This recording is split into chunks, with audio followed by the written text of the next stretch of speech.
Hello guys, we are back with our next lecture. In this lecture, let us go through the next concept. So this is addressing modes, guys. In the last lecture, we discussed about instruction format, right? Yes. So in this lecture, let us discuss about addressing modes. So basically, there are around 9 or 8 types of addressing modes. If you want the exact number, there are total 8 types of addressing modes, guys. Okay, we'll be discussing about each and every one in detail, guys, to be clear. Okay, yes.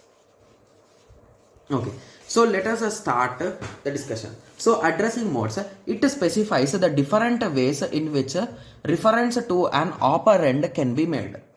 Okay, so now you got an idea, right? So basically how to access a particular item is going to be defined here. Okay, so here we are going to use a particular term, guys, that is effective address. So in simple words, effective address is the exact location. So it is like our GPS. So it is going to give the exact location of the data. That's it.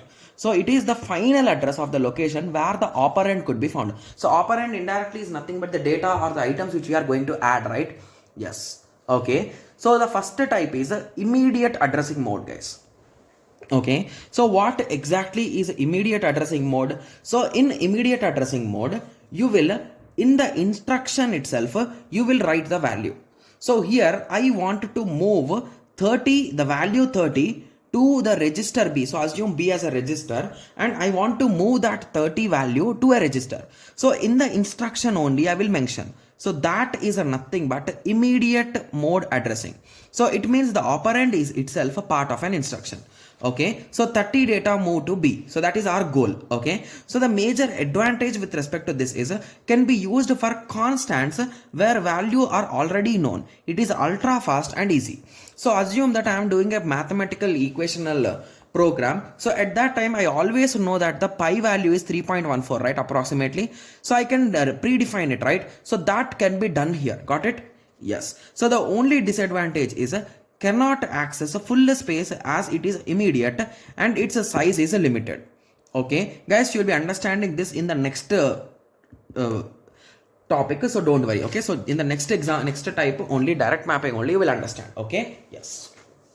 Okay, so the next type is a direct mode addressing. Okay, so what we will do in direct mode addressing is in instruction. Okay, in instruction I will give an address X. Okay, so if you go to that particular address X, you will find the value 60. So we are talking, I'll be explaining you with the help of this 60 only, guys. Sorry, 30, right? Yes. So I'll be explaining you with the help of that 30 number only. So I want to reach this 30. So I will give this X address. So the user will come from here to here and he will get the data. So this is nothing but the direct mapping. So it means instruction contains address of the memory where variable or data is present. So now you got an idea, right? So that is nothing but effective address instruction. So that data will be there. Got it? Yes.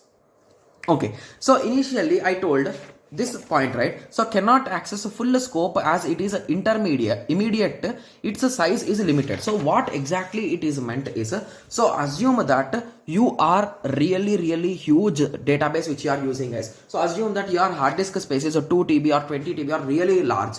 So when it comes to the size of the instruction format, it is really low. It is 16 bits, assume in that way, guys. So at that time, you cannot access the full storage, right? So you cannot give any random address. So you are limited to only few addresses, right? So these kind of issues will be there, guys. So that is what the previous statement was saying. Got it? Yes. So the major advantage is best for unknown variables. Yes. And no restriction range.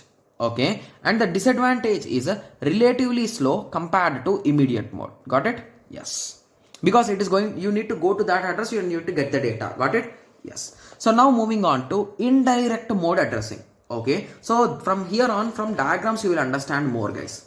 Okay, so in instruction I will give address A. So if you go to address A, in that the effective address will be that, the final address. So if you go to that address, you will get the operand. So this is nothing but indirect mode addressing. So from the names only you can identify, guys. So here in the instruction, we store the address where the effective address is stored, using which we can access the actual data. Got it? Yes. Okay, so now we can draw the simple diagram, and the advantage here is no limitation on number of variables or size. implementation of a pointers are feasible. So basically it is working as pointer, right? So what is this A? Is storing some other address. So it is a pointer. A is indirectly here, right? Yes. So the major disadvantage is from here you need to go here. From here you need to go here. From here you will get the data. So it is relatively slow when compared to the previous direct and immediate. Got it? Yes. And the next type is implied mode, guys. Okay, I think there is no proper example for implied. So implied is nothing but this mode is mostly used with the zero address instruction, which means we only tell the operation and system knows from where the data should be taken. Okay, so if you have ever wrote code for 8085 or 8086, there are few functions for which you will not mention anything, right? So it is like halt, HLT. I think everyone wrote it, right? So once you write the whole program, you will press enter and you will press HLT and you will press enter. So basically along with the HLT, do you write anything else, guys? No, right? So these type of things are called as implied mode addressing. So they are previously known and they are directly implied. So you can remember in that way. That's how I remember. And these follow zero addressing instructions. Got it? Yes. So sometimes if you write increment, so it is automatically going to increment the value of accumulator, guys. Got it? It's not going to give you any kind of error or you're not going to get any output, not like that. It is going to increment the accumulator value. Got it? Yes. It's a quite easy thing, right? Yes. So I hope everyone got a clear idea with respect to implied. So the next type is registered mode addressing. Okay. So registered mode, from the name only you can say. Okay. So in instruction, I will write R1. So inside R1, I will store the data. So this is nothing but register mode addressing. Okay, I am taking the help of a register. So it means variables are stored in the register of CPU instead of main memory. So is there any advantage of storing it in register, guys? So if you store anything in register, it will come within fraction of seconds, guys. That's the main advantage. Okay, so instead of memory, in instruction we give the register number. Okay, so the advantage is a low number of bits as a minimum number of registers. So how many registers does an idle CPU has, guys? I don't know, but if we assume only 64, okay, so if we assume a 64 as the so if we assume 64 as the number of registers, so how many bits will be enough, guys? 6 bits will be enough because 2 power 6 is nothing but 64, right? Yes. So with that simple understanding, you can say with the 6 bits only you can identify. Whereas a normal address, if you assume it as in GBs, it will take around 30 bits or 20 bits, right? Yes. So now you got an idea, right? So it is going to save some bits. Similarly, registers are ultra fast. The disadvantage is few variables can only be stored. So if I have 1000 variables which are really, I want them to be really fast, so I can store only 64, right? Yes. So that is a disadvantage. Okay. Similarly, moving on to the next type, the sixth type, that is a register indirect mode, guys. So this here in instruction, I will store R1. Inside R1, I will store effective address. So inside that effective address, you will get the data. So this concept is nothing but a register indirect. So it is a register plus indirect. Got it? Yes. Okay. And the last two types are base register, that is a offset mode, guys. Okay. Okay. Here we save the starting of the program address in a register called base register. So in base register mode, we will be having a register called base register.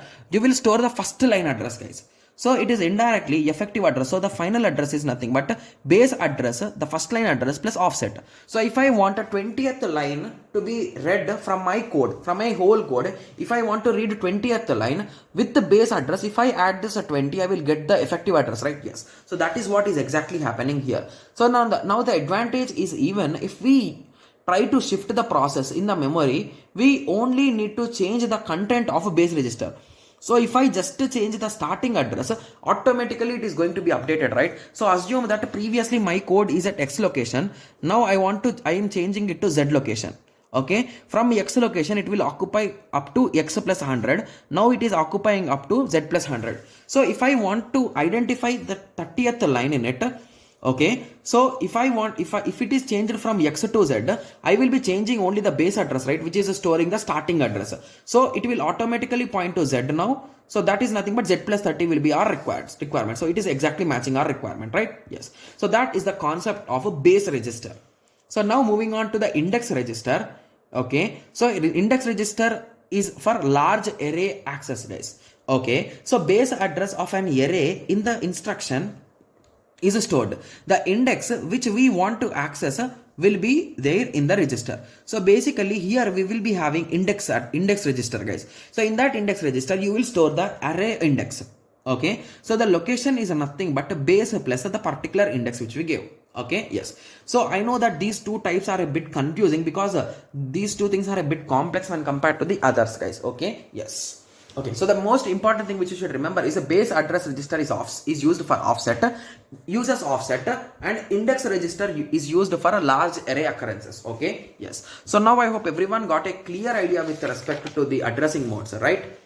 Yes. So in the next lecture, let us discuss the concept of a RISC and a CISC, guys. CISC. Okay. Yes. So let us meet in the next lecture. Thank you. Thanks for watching. Like, share, and subscribe for more awesome videos like this. Thank you.